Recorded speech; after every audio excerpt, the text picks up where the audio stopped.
Raquel, vous avez réussi le 8 mars 2019 une mobilisation historique dont on est vraiment jaloux en France.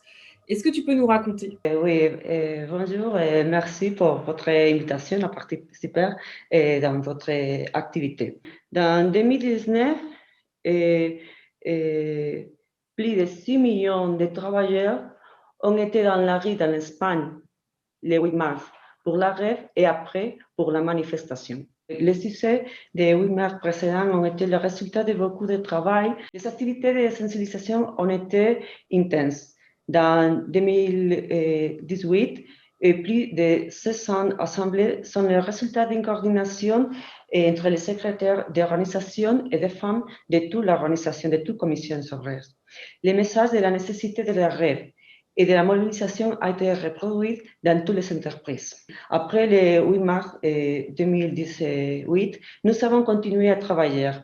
Ainsi, en novembre 2018, nous avons lancé une campagne de sensibilisation et de mobilisation pour le 8 mars 2019. Elle s'appelait 8M Siempre.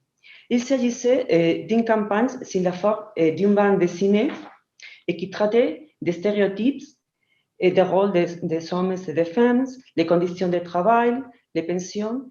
Tous les 8 du mois, une bande dessinée était publiée jusqu'en mars.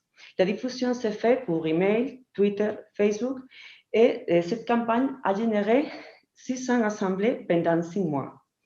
Avant le 8 mars 2019, 2000 adhésions ont été reçues des comités d'entreprise, des conseils du personnel et des sections syndicales représentant plus de 6 millions de travailleurs dans toute l'Espagne.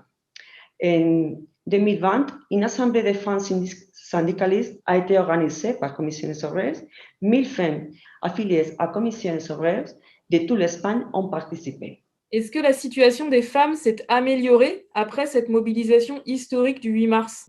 Dans ce moment, nous sommes en train de négocier quelques lois qui sont favorables à l'égalité, comme les lois pour personnes trans, les lois de liberté sexuelle et dans le mois d'octobre, nous avons une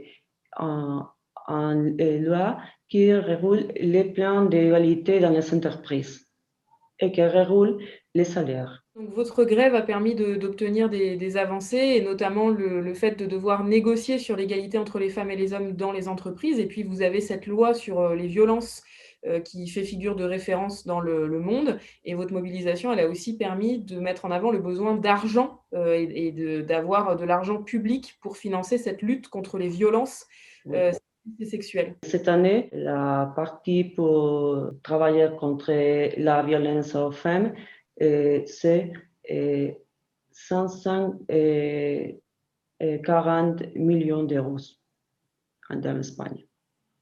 Et nous avons à notre partie de 200 millions d'euros pour la corresponsabilité.